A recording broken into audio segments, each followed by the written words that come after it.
Condition का नाम जैसे कि आपके सामने लिखा डिप्रेशन। डिप्रेशन का मतलब तनाव या वियोग, यानी यहां क्या बोल सकते हो, डिक्रीज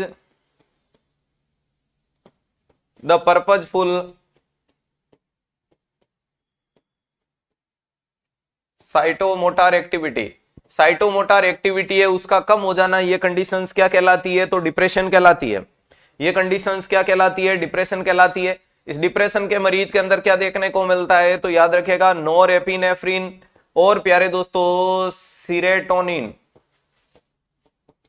जिसको प्यारे दोस्तों आप 5-HT के नाम से भी जानते हो, इनका लेवल क्या हो जाना, कम हो जाना।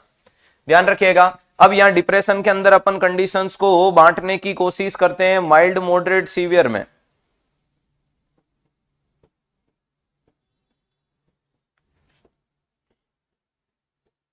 अगर किसी भी मरीज में डिल्यूजन ऑफ गिल्ट और सेल्फ अकोस्टेशन है, अगर मरीज में क्या देखने को मिले कि delusion of guilt and self accusation, delusion of guilt और सेल्फ अकोस्टेशन वाली कंडीशन आती है, उसे माइल्ड बोला जाता है। वहीं पे प्यारे दोस्तों अगर बात करने की कोशिश करें किसी में अगर delusion of hopeless, helpless, worthless, delusion of hopeless, helpless और वर्थलेस, अगर किसी में डिल्यूजन ऑफ होपलेस, हेल्पलेस और वर्थलेस जैसी कंडीशन आ जाती है, या प्यारे दोस्तों होपलेस के साथ में और कोई सिम्टम आ जाता है, ये वाली कंडीशंस, और सीवियर में देखने को मिलता है डिल्यूजन ऑफ निहिलिस्टिक,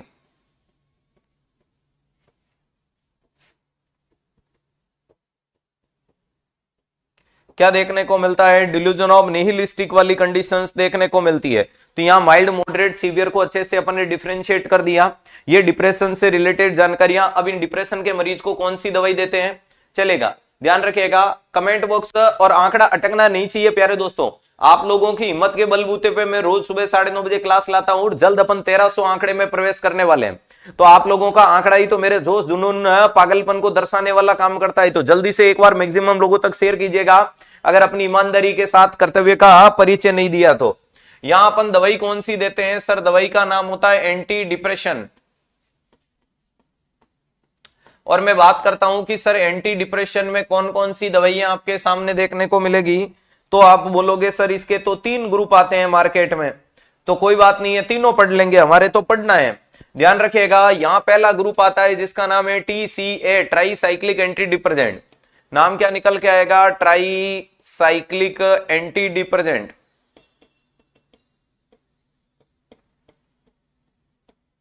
क्या नाम निकल के आएगा, ट्राई साइक्लिक एंटी डिप्रेजेंट के नाम से जाना जाता है। ध्यान रखिएगा, ये वाली दवाई होती है वो कार्डियक डिसरिथमिया करवाती है। ये क्या करवाती है, कार्डियक डिसरिथमियाज करवाती है। क्या करवाती है, कार्डियक डिसरिथमिया, यानी हार्ट को एबनॉर्मल रिदम करती है। इसलिए हमेशा क्या करना है, देने से पहले ऑलवेज चेक, ऑलवेज चेक करो। क्या चेक करो, एक तो हार्ट रेट करो या ECG करो, और try to avoid in old age. और इस दवाई को क्या करो, try to avoid in old age. ध्यान रखिएगा, ओल्ड एज के लोगों में इस दवाई को अवॉइड करने की कोशिश करो। ओल्ड एज के लोगों में इस दवाई को क्या करने की कोशिश करो, अवॉइड करने की कोशिश कीजिएगा। नेक्स्ट इंपॉर्टेंट चीज क्या देखने को मिलती है, अगर मैं बात करता हूं इसमें दवाई कौन सी आएगी, तो ध्यान रखिएगा क्लोमीपिरामाइन, इमीपिरामाइन।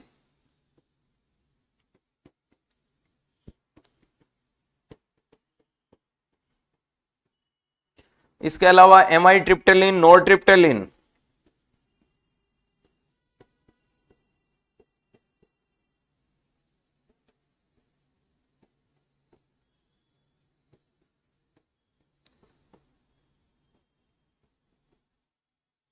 तो एमाइट्रिप्टिलिन, नोरट्रिप्टिलिन, इमीपिरामाइन, क्लोमीपिरामाइन, इन दवाइयों पे फोकस करेंगे या नहीं करेंगे, करेंगे।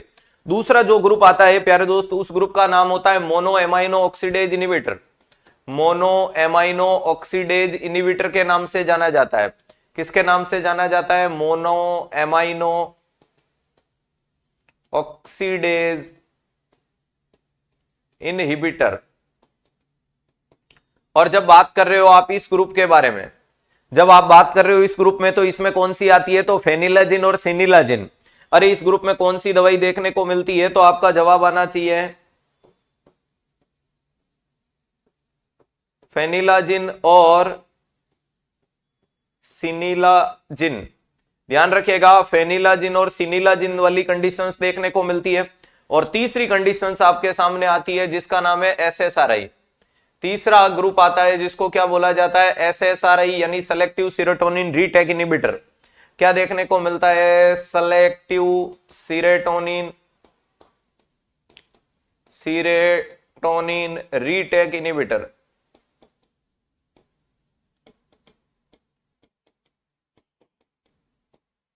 ध्यान रखिएगा, सेलेक्टिव सीरोटोनिन रीटेक इनहिबिटर के नाम से जाना जाता है, जो सिर्फ सीरोटोनिन पे काम करता है। ये नॉन एपिनेफ्रिन और डोपामिन दोनों पे काम करता है। स्पेशल बोले तो नॉन एपिनेफ्रिन पे करता है। सर यहां कौन सा दवाई देखने को मिलता है? तो यहां दवाई का एग्जांपल आएगा सर्टालिन।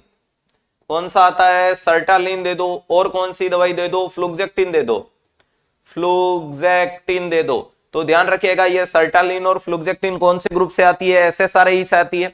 अगर अपन बात करते हैं, ये एसएसआरआई ग्रुप की दवाई देखने को मिलती है। ये क्या काम करती है? तो ये जीआई को डिस्टर्ब करने का भी काम कर देती है। इसका साइड इफेक्ट अगर आपसे पूछे तो बोल देना एनोरेक्सिया, नोजिया, वोमिटिंग जैसे सिम्टम आते हैं as a side effect. Clear है? तो मोटे मोटे रूप में ये बता दिया। अब ये जो मोनो एमाइनो ऑक्सीडेज इनहिबिटर आपके सामने देखने को मिल रहा है, ये मोनो एमाइनो ऑक्सीडेज इनहिबिटर वाली चीज जो आपके सामने देखने को मिल रहा है, अरे ध्यान रखिएगा, अवॉइड चीज कंटेनिंग फूड। चीज कंटेन यानी जिसमें है टायरामाइन हो। अरे जिसमें क्या हो? Tyramine containing food. ध्यान रखिएगा। और नहीं करोगे तो क्या हो जाएगा? सर नहीं करोगे तो हाइपरटेंशन क्राइसिस हो जाएगा। और हाइपरटेंशन क्राइसिस के अंदर कौन सी दवाई दोगे? तो जल्दी से जवाब देने की कोशिश कीजिएगा, सोडियम नाइट्रोफ्लूसाइड। मोटे मोटे रूप में मेरे हिसाब से प्यारे दोस्तों, जितना भी मैं पढ़ा पाया आप लोगों को अच्छे से एंटी डिप्रेसेंट याद करवा दी, जो आपने पढ़ रखी पहचान रखी होगी। लेकिन हर चीज को बढ़िया तरीके से आपके सामने शॉर्ट समराइज करके चीज को रिप्रेजेंट करना 360 डिग्री की फितरत है। क्लियर है? अब यहां दो तीन दवाइयां बहुत फेमस निकल के आती है, जैसे कि एन्यूरेसिस। 5 साल के बाद भी बच्चा अगर नाइट में यूरिन पास आउट करता है, एन्यूरेसिस कहलाता है।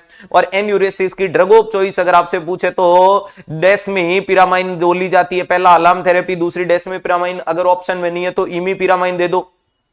क्लियर है? दूसरे नंबर पे अगर आपसे ये इंपॉर्टेंट दवाई पूछते हैं, बीमारी का नाम है ओसीडी। अरे ये कौन सी दवाई है? ओसीडी, ऑब्सेशन कंपल्सन डिसऑर्डर, यानी अनवेलकम आइडियाज का दिमाग में आना और बार बार अपन उसे एक्ट आउट करना, कन्वर्जन कहलाता है। उस मरीज के लिए ड्रग ऑफ चॉइस का नाम है fluoxetine. Fluoxetine is a drug of choice in, अरे drug of choice for OCD या ओसीएन। अगर ऑप्शन में नहीं आए तो इसके लिए कौन सी दवाई दोगे? क्लोमीपिरामाइन। कौन सी दोगे? फर्स्ट प्रायोरिटी वो, सेकंड प्रायोरिटी ये देखने को मिलता है। तो मोटे मोटे रूप में अच्छे से समझ में आया। ये वाले मरीज को ये जरूर जानकारी दे देना कि आपको चीज कंटेनिंग कुछ भी, पिज्जा, बर्गर, चाउमीनियन, ये जो एक्स्ट्रा सैंडविच वगैरह लेते हो, उनमें प्यारे दोस्तों चीज नहीं लेना है। अगर चीज ले लोगे तो बीपी इतना धमाकेदार बढ़ेगा कि आपके वाइटल ऑर्गन को अफेक्ट कर देगा। समझ में आ गया? चलेगा। ये मोटे मोटे रूप में जानकारियां अच्छी लगी तो बोलो भगत और भगवान की जय।